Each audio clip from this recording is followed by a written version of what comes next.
이재명 정부 초대 장관 후보자들에 대한 인사청문회가 시작됐습니다. 첫날인 오늘 4개 부처 장관 후보자가 검증대에 올랐는데 여야의 강대강 대치 속에 일부 청문회에선 파행이 빚어졌습니다. 윤석열 전 대통령의 불출석 의사를 확인한 내란 특검이 구치소에 협조 공문을 보냈지만 윤 전 대통령은 두 번째 소환 조사에도 응하지 않았습니다. 특검은 평양 무인기 침투 의혹 등 외환 혐의 수사를 본격화했습니다. 대전의 한 아파트에서 60대 어머니와 30대 아들이 숨진 지 20여일 만에 발견됐습니다. 독촉에 시달리고 관리비를 제때 내지 못할 정도로 생활고를 겪은 것으로 추정됩니다. 대전과 충남의 행정 통합을 위한 특별법 최종안이 확정됐지만 시민 공감대는 여전히 낮고 정치권의 협조도 쉽지 않아 법안이 실제 국회를 통과할지는 미지수입니다.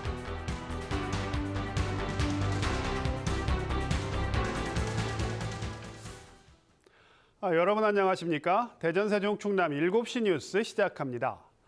이재명 정부 초대 장관 후보자들에 대한 인사청문회가 시작됐습니다. 첫날인 오늘 4개 부처장관 후보자가 검증대에 올랐는데 민주당과 국민의힘이 강대강 대치를 이어가면서 일부 청문회는 초반부터 파행을 거듭했습니다.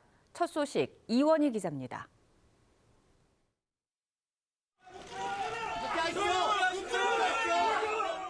국민의힘 보좌진들의 피켓 시위를 뚫고 입장한 강선우 여가부 장관 후보자. 하지만 인사청문회는 시작 15분 만에 정회됐습니다.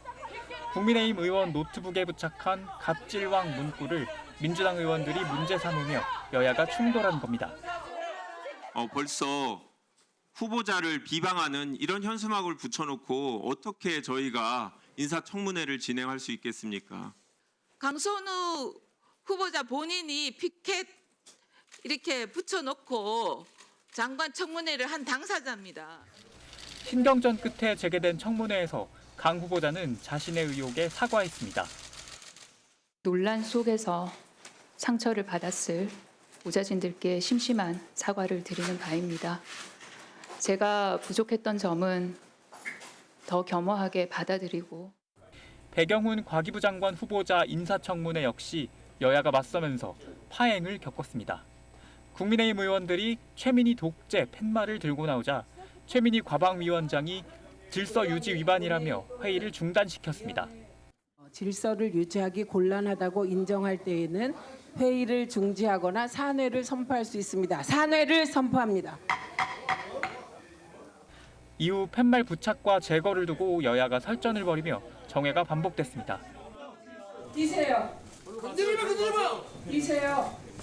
손만 대봐. 선진화법 위반입니다. 정동영 통일부 장관 후보자, 전재수 해수부 장관 후보자 인사청문회도 진행됐습니다. 야당은 정동영 후보자의 농지법 위반, 태양광 입법 이해충돌 의혹 등을 들어 도덕성 문제를 집중 제기했습니다. 이에 여당은 윤석열 정부의 대북 정책을 비판하며 정 후보자야말로 남북관계를 회복할 적임자라고 엄호했습니다. KBS 뉴스 이원희입니다. 이진숙 교육부 장관 후보자 청문회를 이틀 앞두고 이 후보자가 쓴 논문 16건에서 연구 부정행위가 확인됐다는 주장이 나왔습니다. 논문을 전수조사한 학계검증단은 자진 사퇴를 요구했지만 이 후보 측은 청문회에서 소명하겠다며 사퇴 요구를 일축했습니다. 보도에 김하은 기자입니다. 이진숙 교육부 장관 후보자의 논문 16건에서 연구윤리 위반 사항이 파악됐다는 주장이 제기됐습니다. 전국 11개 교수단체로 구성된 범학계 국민검증단은 대국민 보고회를 열고 이 후보자의 논문 150편에 대한 검증 결과를 발표했습니다. 앞서 지난 2022년 김건희 여사의 논문 등을 검증했던 검증단은 이 후보자의 연구윤리 위반 문제가 심각한 수준이었다고 지적했습니다. 이진숙 후보자 연구윤리 문제가 너무나 심각하다는 것을 이번에 알게 됐습니다. 이러한 기이한 형태의 표절 행위는 김건희 논문에서도 본 바가 없습니다. 검증단은 먼저 제자의 논문임을 밝히지 않고 이 후보자가 제1저자 또는 교신저자로 발표한 논문이 10건이라고 밝혔습니다. 또 본인의 논문이 제자의 논문보다 먼저 실린 경우가 4건, 중복 게재한 논문은 2건이라고 밝혔습니다. 검증단은 제자의 논문을 출간하면서 교수 본인을 교신 저자가 아닌 제1저자로 올리는 것은 심각한 연구 부정 행위라고 비판했습니다. 또 이 후보자 측이 해당 논문의 실질 저자가 본인이라 주장한 데 대해서는 그렇다면 그 논문은 학생이 쓰지 않은 셈이 된다며 교육자이길 포기한 것이라고 비판했습니다. 검증단은 그러면서 교육계의 양심 회복을 위해 이진숙 후보자에게 자진 사퇴를 요구하고 이재명 대통령에게도 단호히 결단하라고 촉구했습니다. 이에 대해 이 후보 측은 전체적으로 충분히 소명할 수 있다며 인사청문회에서 소명하겠다는 입장을 밝혔습니다. KBS 뉴스 김하은입니다. 이재명 대통령이 새내기 공무원 300여 명을 대상으로 특강을 했습니다.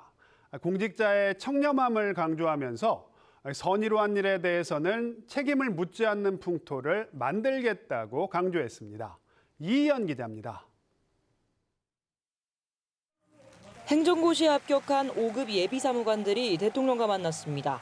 현직 대통령의 공무원 특강은 노무현 전 대통령 이후 20년 만입니다. 이 대통령은 공직자의 막중한 책임을 강조했습니다. 여러분들 손에 사람들의 목숨이 걸려 있습니다. 어쩌면 작은 신의 역할을 하는지도 몰라요. 공직자의 기본은 청렴함이라며 문제될 일은 하지 않고 불필요한 사람은 만나지 않는 게 안전하다고 조언했습니다. 돈이 마귀입니다. 이 마귀는 절대로 마귀의 얼굴을 하고 나타나지 않아요. 가장 아름다운 천사의 모습을 하고 나타나죠. 이 대통령은 또 공무원이 소신껏 일할 수 있는 환경을 만들겠다고 약속했습니다. 선의를 갖고 한 일에도 책임을 묻게 되면 공직자들이 책임질 일을 아예 안 하게 된다고 지적했습니다. 스스로 합리적으로 판단해서 선의를 가지고 한 일에 대해서 어떤 경우에도 책임을 묻지 않는 그런 제도, 그런 공직 풍토를 꼭 만들도록 합니다. 이 대통령은 특강 뒤 점심을 함께하며 새내기 공무원들과 소통의 시간도 가졌습니다. 이 대통령은 이어 오송 지하차도 참사 현장을 찾았습니다. 내일 2주기를 앞두고 안전 개선 상황 점검에 나선 건데 관리 부실 인명사고에 대해선 엄격하게 처벌해야 한다고 말했습니다. 책임을 좀 아주 엄중하게 물어야 될 것 같아요. 그냥 실수니까. 실수가 어디 있습니까? 공직자들이. 이 대통령은 모레는 오송 참사를 비롯해 세월호와 이태원, 제주항공 여객기 참사 유가족들을 직접 만납니다. KBS 뉴스 이희연입니다. 윤석열 전 대통령이 내란 특별검사팀의 소환에 또다시 불응했습니다. 내란 특검은 오늘 오후 2시 윤 전 대통령의 불출석 의사를 확인한 뒤 서울구치소에 협조 공문을 보냈지만 윤 전 대통령이 2번째 소환 조사에도 응하지 않았다고 밝혔습니다. 특검은 윤 전 대통령이 수용소에서 나가길 거부하고 있다며 전직 대통령인 점을 감안하면 강제 구인은 어렵다고 설명했습니다. 이런 가운데 특검은 평양 무인기 침투 의혹과 관련해 전방위 강제 수사에 나서며 외환 혐의 수사를 본격화했습니다. 압수수색 장소는 국방부와 포천 드론사, 국군 방첩사 등 20여 곳으로 특검은 지난해 10월 윤 전 대통령이 직접 무인기 투입을 지시했는지 또 이를 은폐하기 위해 조직적으로 개입한 사실이 있는지 등을 조사하고 있습니다. 지난밤 부산에는 호우특보 속 최대 190mm가 넘는 비가 내렸습니다. 이에 따라 도시철도 사상 하단선 공사장이 침수 피해를 입었고 고속열차 지연과 담벼락 붕괴 등 비 피해가 잇따랐습니다. 전영석 기자가 보도합니다. 부산 도시철도 사상 하단선 공사 현장. 천장에서 빗물이 폭포수처럼 쏟아져 내리고 계단 아래에는 전선이 물에 잠겼습니다. 오늘 새벽 0시 40분쯤 부산 사상역 인근 사상 하단선 지하 공사장이 쏟아진 빗물에 침수됐습니다. 경부선 사상역과 부산진역 구간에서는 강한 비에 토사가 무너져 철길을 가로막았습니다. 오늘 새벽 4시 38분 부산역을 출발해 서울역으로 향하던 KTX 열차가 22분가량 지연 운행했고 이어 일반 열차 서너 편도 10분 안팎 지연 운행했습니다. 앞서 어젯밤 10시 50분쯤에는 부산 사상구의 한 지하 주차장이 침수됐습니다. 소방관들이 배수 작업에 나서 빗물 60톤가량을 빼냈습니다. 오늘 새벽 0시 30분쯤에는 수영구 망미공원에서는 담벼락이 무너지기도 했습니다. 오늘 새벽까지 공식 관측 지점 기준으로 부산에 160.3mm의 비가 쏟아졌습니다. 가장 많은 비가 내린 곳은 사상구로 강수량 192.5mm를 기록했습니다. 부산소방재난본부 집계 결과 밤사이 부산에서는 도로 침수와 하수도 역류 등 90여 건의 비 피해 신고가 잇따랐습니다. KBS 뉴스 전형섭입니다. 이렇게 영남 지역에 이어 오늘 낮에는 내륙 곳곳에도 비가 내렸습니다. 충청 지역에는 호우특보가 내려졌고 밤사이 동해안에는 강한 비바람이 예보돼 있습니다. 김세영 기상전문기자가 보도합니다. 강한 비바람에 CCTV 화면이 일렁이고 차량들은 비상등을 켰습니다. 빗물이 찬 도로에는 물결이 일어납니다. 오늘 오후 충청 지역 곳곳에 시간당 30mm 안팎의 강한 비가 쏟아졌습니다. 대전과 충남 공주 등지에는 호우주의보가 내려졌습니다. 우리나라 대기 상층에 찬 공기가 내려온 상태에서 낮 동안 기온이 오르며 대기가 불안정해졌기 때문입니다. 그 밖에 전국 대부분 지역에도 10mm 안팎의 비가 왔습니다. 이번 비는 내일까지 이어지겠습니다. 강원 영동 북부에 최대 100mm 이상, 충청과 전북에 10에서 60mm의 비가 더 오겠습니다. 특히 충청과 전북엔 오늘 밤까지, 동해안엔 내일 오전까지 시간당 최대 30mm의 강한 비가 내리는 곳이 있겠습니다. 비와 함께 바람도 강하게 불 것으로 보입니다. 전국적으로 돌풍을 동반한 바람이 강하게 부는 곳이 있겠고 특히 동해상 저기압의 영향으로 동해안은 순간 풍속 시속 70km 이상의 매우 강한 바람이 부는 곳이 있겠으니 해안가 활동에 주의 바랍니다. 비는 내일 밤 대부분 그치겠지만 모레 오후부터 전국에 또다시 비 소식이 있습니다. 기상청은 이번 주 잦은 비로 폭염은 누그러지겠다고 밝혔습니다. 다만 높은 습도 탓에 체감온도는 기온보다 높아 무덥겠다며 건강관리에 유의하라고 말했습니다. KBS 뉴스 김세연입니다. 오늘 오전 광주광역시 조선대병원의 수술실에서 불이 나 환자와 의료진이 대피하는 아찔한 상황이 벌어졌습니다. 얼마 전 부산 아파트 화재에서 원인으로 지목된 멀티탭이 여기서도 문제를 일으킨 것으로 추정됩니다. 김정대 기자입니다. 수술실 내부가 연기에 검게 그을렸고 일부 의료 장비는 불에 타버렸습니다. 외부와 연결된 대형 호수를 이용해 연기를 빼내는 작업도 이어집니다. 오늘 오전 8시 10분쯤 조선대병원 신관 3층 수술실에서 불이 났습니다. 막 사이렌 소리 나고 그래서 어디서 난지는 몰랐지. 나중에 알고 수술방에서 났다 해서 수술방에 있는 환자들 나오고. 불이 난 수술실엔 당시 환자는 없었고 의료진만 수술 준비를 하고 있었습니다.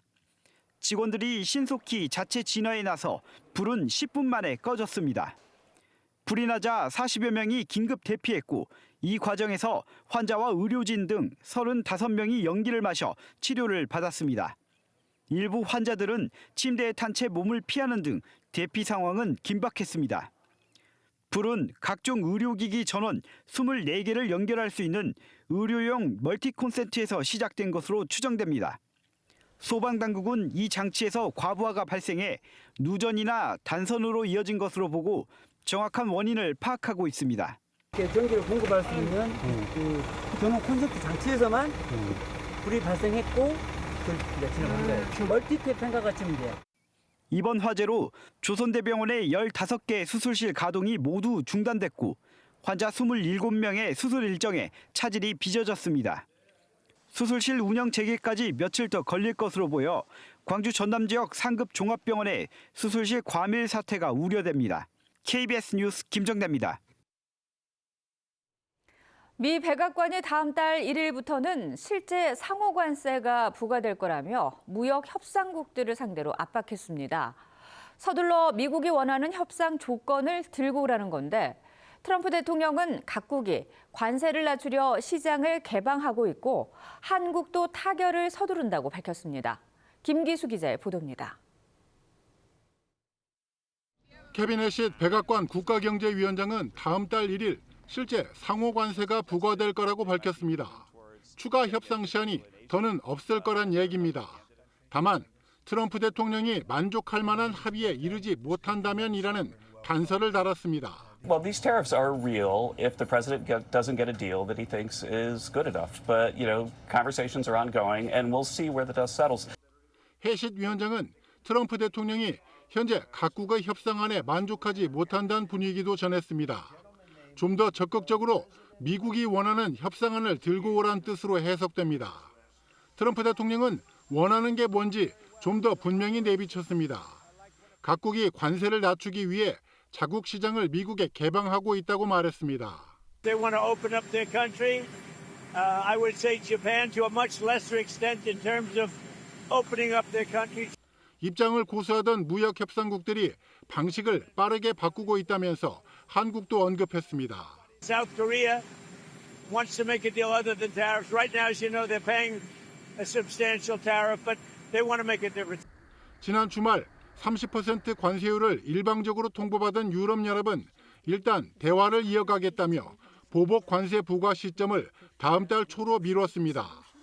역시 30%를 통보받은 멕시코는 트럼프 대통령이 요구한 국경 보안 강화에 나설 계획입니다. KBS 뉴스 김규수입니다. 다음 달 1일 미국이 25%의 상호관세 부과를 예고한 가운데 한미 간 협상을 이끄는 여한구 산업부 통상본부장은 협상안에 대한 국내적 합의가 필요한 시점이라고 강조했습니다. 미국이 요구하는 규제 해제, 특히 농축산물에 대한 전향적 검토가 필요하다는 입장도 밝혔는데 농민단체들은 반발하고 나섰습니다. 이정민 기자가 보도합니다. 한미 관세 협상을 위해 미국과 협의하고 지난주 귀국한 여한구 산업부 통상본부장은 미국이 제시한 상호관세 부과 시점이 20일도 채 남지 않은 만큼 이제는 협상안에 대한 선택과 결정을 할 시간이라고 말했습니다. 미국은 앞서 한국에 대해 상호관세 25%를 다음 달 1일부터 부과하겠다는 서한을 공개한 바 있습니다. 이후 여 본부장은 미국을 방문해 러트닉 미국 상무장관과 두 차례 만나 해결 방안을 논의했습니다. 여 본부장은 일단 협상 시간이 부족한 만큼 세부 사안보다는 큰 그림을 마련하는 협상을 진행 중이라고 밝혔습니다. 미국의 요구를 어디까지 수용 가능할지에 대한 국내에서의 협의도 필요하다고 덧붙였습니다. 미국이 무역 적자를 구조적으로 줄이는 데 의지를 갖고 있다며 한국의 대미 투자나 구매는 물론 미국의 수출에 장애가 되는 규제나 제도 개선도 필요할 것으로 본다고 말했습니다. 특히 농산물 분야에서도 전략적 판단이 필요하다며 민감하고 지켜야 할 부분들은 지키되 협상 전체 틀에서 고려돼야 할 필요가 있다는 입장도 밝혔습니다. 미국은 농축산물 분야에서 30개월 이상 미국산 소고기 수입 허용과 쌀 수입 확대, 유전자 변형 농산물 규제 완화 등을 요구하는 걸로 전해졌습니다. 여 본부장은 이번 주 관계부처와 이해관계자, 국회와 최대한 협의한 뒤 다시 미국을 방문해 협의를 이어갈 계획이라고 밝혔습니다. 이에 대해 농민단체들은 농축산물을 추가 개방하면 국내 농업 생산 기반 붕괴가 우려된다며 미국의 비상식적 통상 압박에 또다시 농업을 희생시키겠다는 얘기라고 반발했습니다. KBS 뉴스 이정민입니다.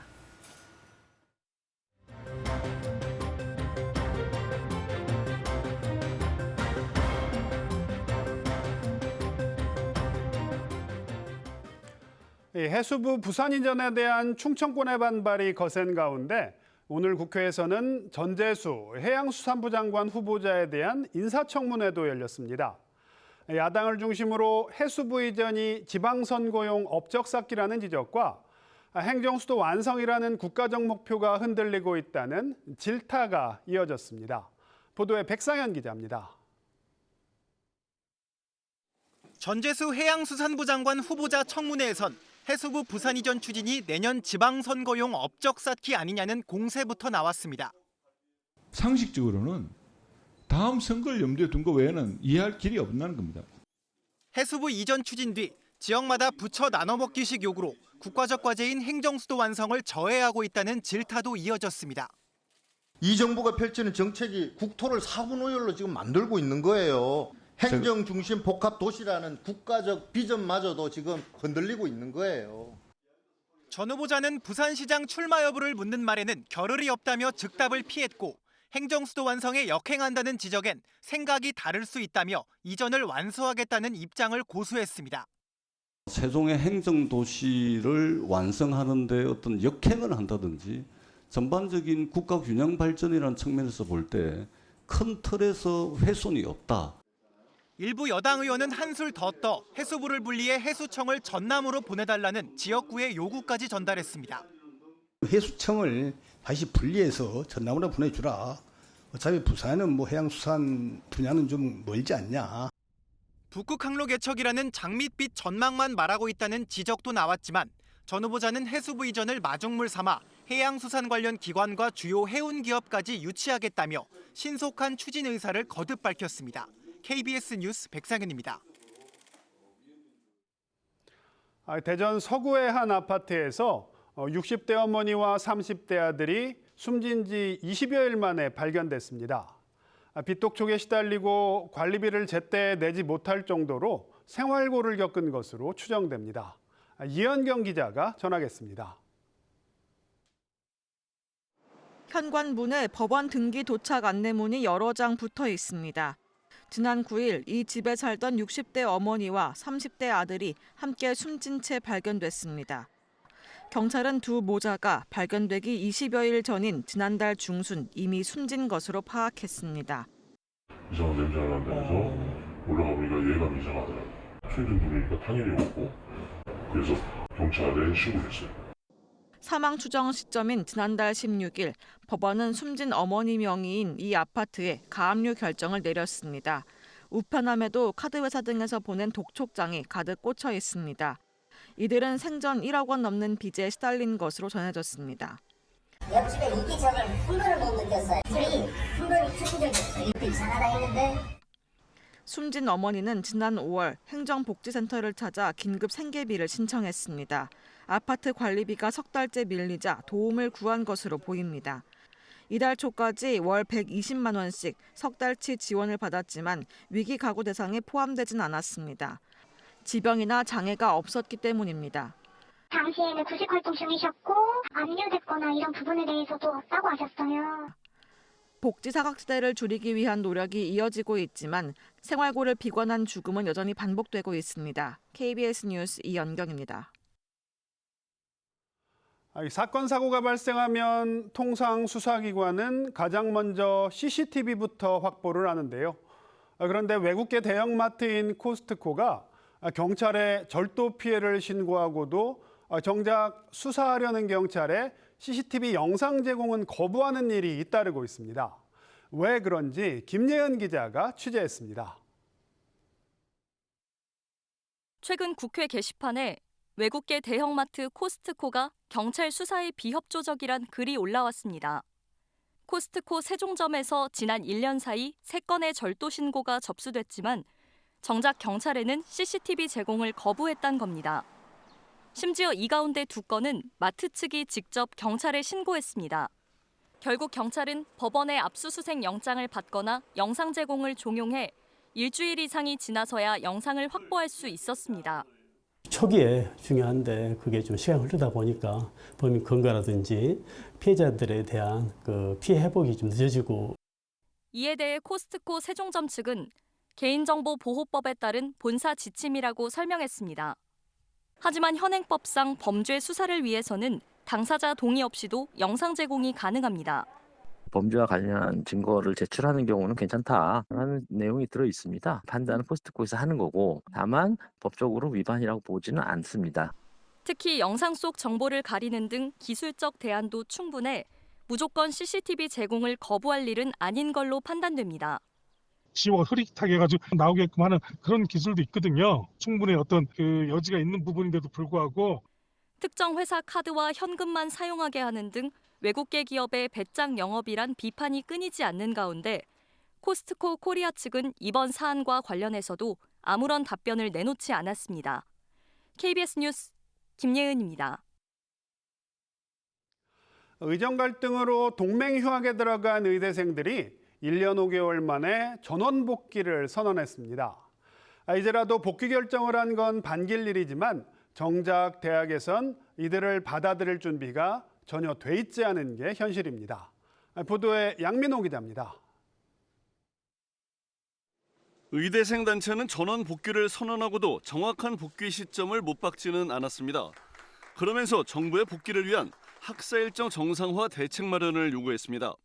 교육의 질적 하락이나 총량의 그런 감소 없이 이제 교육을 받겠다라는 의지를 표명을 드린 것이고요.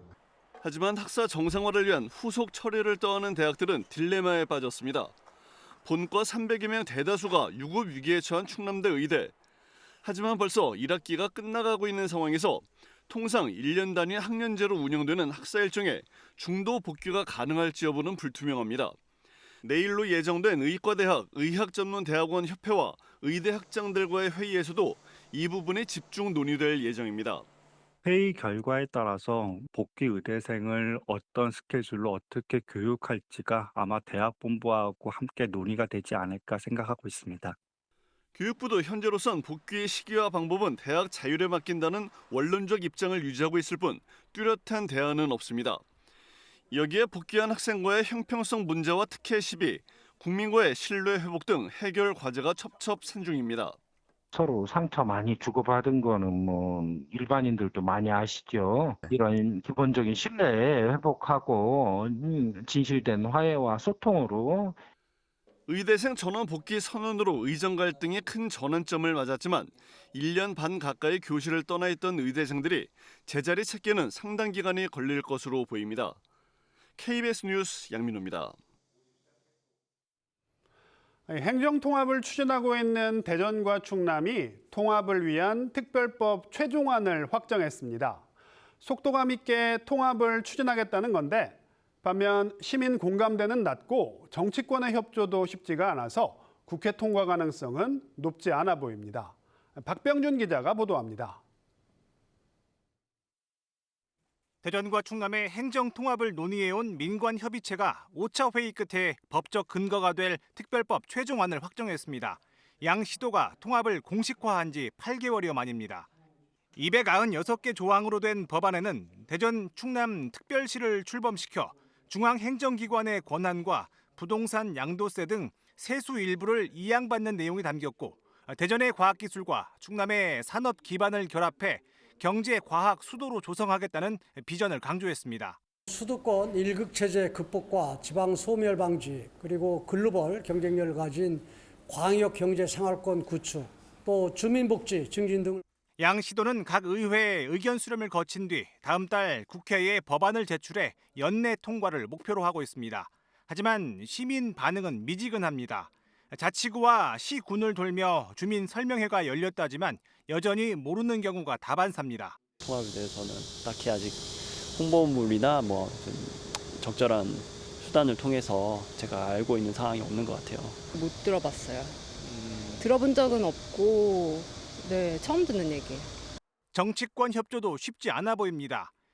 당장 민주당 국회의원들은 협의조차 없이 일방적으로 통합이 추진되고 있다며 절차적, 전략적으로도 부적절하다는 입장입니다. 대전 충남이 행정통합을 하면 세종과 충북이 같이 연계해서 충청권 메가시티를 만드는데 오히려 걸림돌 역할이 될 수밖에 없다. 두 광역시도 통합을 위한 법안 마련까지 속도전을 벌였지만 지방선거를 1년도 남기지 않은 상황에서 실효성이 있을지는 지켜볼 일입니다. KBS 뉴스 박병준입니다. 대전 충남 행정통합특별법 최종안이 확정되면서 실제 추진 여부에 관심이 쏠리고 있습니다. 하지만 실제 통합으로 이어질 수 있을지는 여전히 불투명한 상황인데요. 단국대 정책경영대학원 이희성 교수와 관련 이야기 나눠보겠습니다. 교수님 어서 오십시오. 네, 안녕하세요. 네. 자, 이재명 정부가 추진하는 국가 균형 발전 전략의 가장 큰 틀, 바로 5극 3특 체제잖아요. 그중에 1극이 충청권인 만큼 대전, 세종, 대전, 충남 행정통합과 일단 취지가 좀 비슷해 보이긴 합니다. 먼저 5극 3특 체제 그리고 행정통합 어떤 공통점과 차이점이 있는 건지 한번 짚어주신다면요. 네, 5극 3특 전략이라는 것은 전국을 5개 권역으로 나눠가지고 각각의 자립적인 어떤 성장 기반을 만들겠다. 이런 목적이 있겠고요. 그리고 이제 그 행정 통합이라는 것은 말 그대로 대전과 충남의 행정 체제를 통합시켜가지고 재정이라든가 행정, 경쟁 우위를 좀 갖는 그런 어떤 전략인데 두 개 가장 큰 차이는 5극 3특은 중앙정부 주도하에서 이루어지는 지역발전, 균형발전의 어떤 전략이고 대전 그리고 충남 행정통합은 지역 중심의 어떤 균형발전 전략이다 이렇게 볼 수가 있겠습니다. 자, 그럼 중앙정부의 5극 3특 체제 여기에 기존부터 추진해오던 대전 충남의 행정통합 이게 득이 될까요? 실이 될까요? 어떻게 보십니까?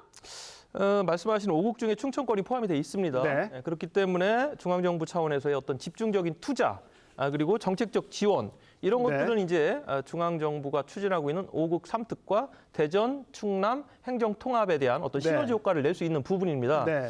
그러나 지금 이재명 정부의 대표적인 균형발전 전략인 5극 3특은 기능적 역할 분담에 초점이 맞춰져 있습니다. 근데 이제 지금 대전, 충남 통합은 행정 통합을 전제로 하고 있거든요. 그렇기 때문에 이 5극 3특과 대전, 충남 행정 통합이 한 그 흐름으로 가기에는 조금 어렵다. 그리고 또 중앙정부에서 추진하고 있는 것은 굳이 행정 통합을 하지 않더라도 기능적 역할 분산을 통한 지역 발전이기 때문에 얼마든지 가능하거든요. 메가시티 개념인 거죠. 그렇습니다. 메가시티 그 개념이기 때문에 이 두 부분이 상호 어떻게 시너지 효과를 내는 것보다는 좀 다른 결로 추진될 수 있다. 물과 기름처럼. 이런 우려가 있는 게 사실입니다. 자, 뭐 지금 그런 얘기도 해주셨는데 뭐 특별법 마련하기 위해서 지금까지 지역을 돌면서 주민 설명회를 해왔습니다. 그런데 사실 설명의 개최 사실조차 모르는 주민도 많아요. 이 얘기는 공감대 형성이 매우 부족하다 이렇게 볼 수도 있을 것 같은데 뭐 박정현 부여군수 같은 경우에는 뭐 행정통합 자기도 당사자인데 궁금해할 기회조차 갖지 못했다 이렇게 얘기할 정도거든요. 자, 이 부분부터 좀 짚고 가야 될 것 같은데 어떻게 보십니까? 그 균형발전이라든가 뭐 특히 인구 소멸에 관련된 그런 어떤 이해관계가 있는 기초자치단체 같은 경우는 좀 더 적극성을 띠는 게 사실이에요. 대표적으로 금산군 같은 경우죠. 그리고 금산군 같은 경우는 이전에 대전 통합에 대한 여론도 상당히 높았고 그런 부분에 대해서 좀 적극성을 보이는 반면에 천안시나 아산시, 특히 천안시 같은 경우는 지금 뭐 인구가 계속 늘고 있고 70만이 넘어갔지 않습니까? 그리고 2035년에는 80만을 내다보는 그런 도시 발전 비전이 있는 그런 도시에서의 대전 충남 행정 통합에 대한 균형 발전이라는 어떤 대의에 그런 명분에 크게 주민들이 관심이 없습니다. 그리고 오히려 특례시가 됐을 경우 부동산 규제라든가 여러 가지 오히려 불편함이라든가 본인들의 자산 가치가 하락될 수 있다는 우려가 지역 내에 있는 게 사실이에요. 득보다 실이 많을 수도 있다. 그렇습니다. 그래서 주민 동의라든가 주민들의 이해를 구하는 데 있어서 지역마다 갖고 있는 여러 가지 의제들, 특히나 주민들이 관심 있는 분야들 이런 것들이 다름에도 불구하고 너무 큰 의제, 균형 발전이라든가 국토 개발에 대한 어떤 이런 것들만 가지고 이야기를 하다 보니까 실질적으로 이 부분에 대해서 주민들의 관심도 좀 떨어지고 그리고 어떻게 보면은 이해를 구하는데 좀 어려움이 크지 않았나 이런 생각이 좀 듭니다. 사실 행정통합 논의가 좀 진정성을 가지려면 행정체제 개편 얘기도 포함이 돼야 되는데 이 부분은 또 빠졌단 말이죠. 교수님 이 부분 어떻게 보십니까? 말씀대로 특별법에 있어서 가장 중요한 것은 단순한 광역단위 행정통합이 중요한 게 아니라 주민들의 삶과 관련된 행정체제 개편이 더 우선돼야 된다. 지금 금산군 같은 경우는 왜 대전시하고 일찍이 행정으로 통합을 원했습니까? 원하죠. 그거는 행정체제 개편으로 인해 가지고 대도시권에서 갖고 있는 여러 가지 문화라든가 경제적 수혜를 받을 수 있다는 계산 아니었겠습니까? 이러한 부분들이 선행이 돼야 되는데 지금 대전 충남의 이 행정통합을 리딩하고 있는 정치 그룹, 쉽게 말하면 광역의원이나 기초의원들, 행정체제가 개편되면 내년에 있을 지방선거에서 뭐 지역구가 바뀌는 선거구가 거죠. 조정이 돼버리는 거예요. 그러니까 선거구가 조정이 된다는 것은 전체적으로 지역 정치에서는 상당히 민감한 부분 아닙니까? 그래서 이번에 행정통합과 관련된 부분에서 제일 중요한 주민들에게 실질적인 이익이 되고 도움이 될 행정체제 개편안이 빠졌다는 게 가장 큰 문제인 것 같습니다. 그럼에도 불구하고 대전시하고 충남도는 연내 특별법을 통과시키겠다 이런 목표를 제시했어요. 자, 뭐 9월에 특별법을 발의하겠다라고까지 했는데 이 과정도 사실 순탄치는 않을 것 같은데 과정을 좀 설명해 주시죠. 통상 국회의원 10인 이상이면은 서명을 받아가지고 법안은 발의되죠.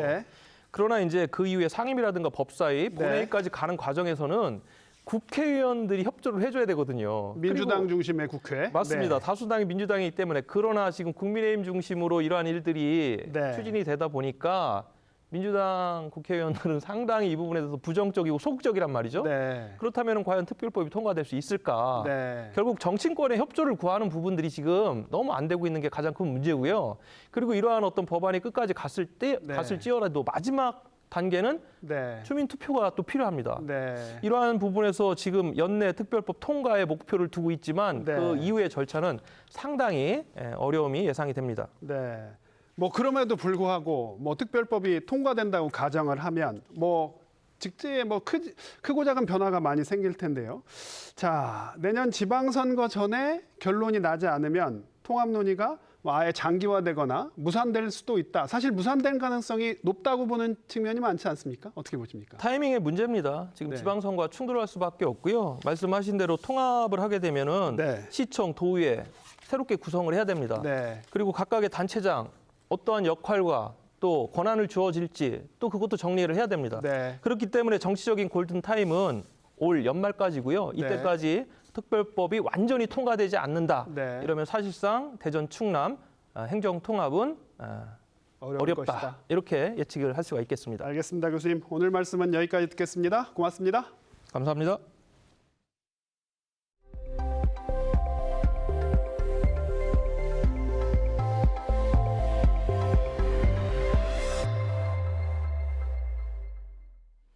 비 소식에 더위가 주춤하고 있지만 폭염 여파가 계속되는 곳도 있습니다.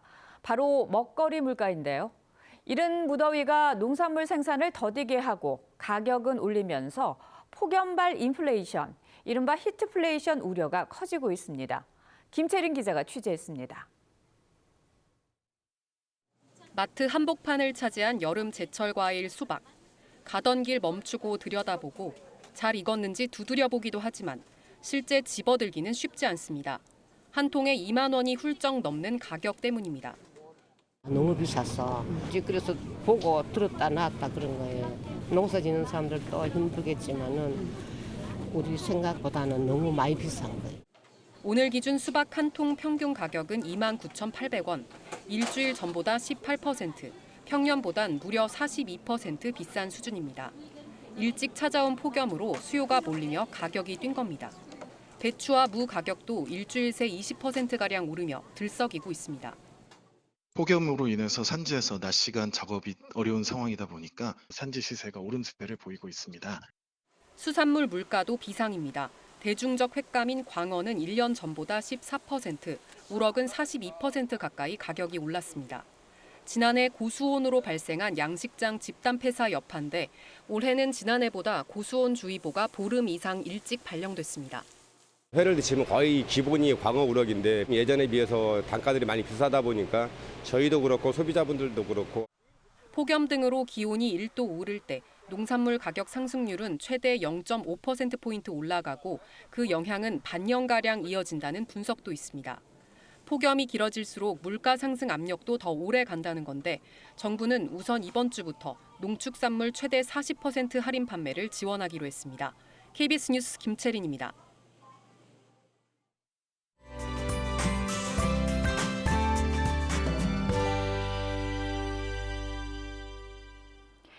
오후부터 우리 지역 곳곳으로 강한 비가 쏟아지고 있습니다. 대전과 충남 일부 내륙에는 시간당 20에서 30mm의 요란한 비가 내리기도 했는데요.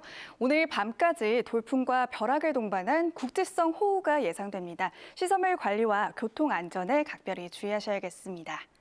비는 내일 오후까지 오락가락 이어지겠고요. 예상 강수량은 10에서 60mm가 되겠습니다. 이번 주는 이렇게 비가 내리면서 더위가 주춤하겠습니다. 내일 대전 낮 기온 27도로 오늘보다 4도가량, 평년보다 2도 정도 낮겠고요. 당분간 대부분 지역의 낮 기온이 30도 안팎에 머물 전망입니다. 자세한 지역별 기온 보겠습니다. 내일 아침 대전과 세종이 21도에서 출발하고요. 한낮에는 세종과 공주, 논산이 27도에 머물겠습니다. 천안의 아침 기온 20도, 한낮에 아산이 27도를 보이겠습니다. 서천의 아침 기온 21도, 낮 기온은 보령이 27도까지 오르겠습니다. 해상에 바람이 강하게 불겠고 물결도 2m까지 일겠습니다. 수요일인 모레 또다시 전국에 비가 내리겠고 비는 주 후반까지 이어지겠습니다. 지금까지 날씨였습니다. 네, 오늘 준비한 소식은 여기까지입니다. 7시 뉴스 마칩니다. 시청해주신 여러분 고맙습니다.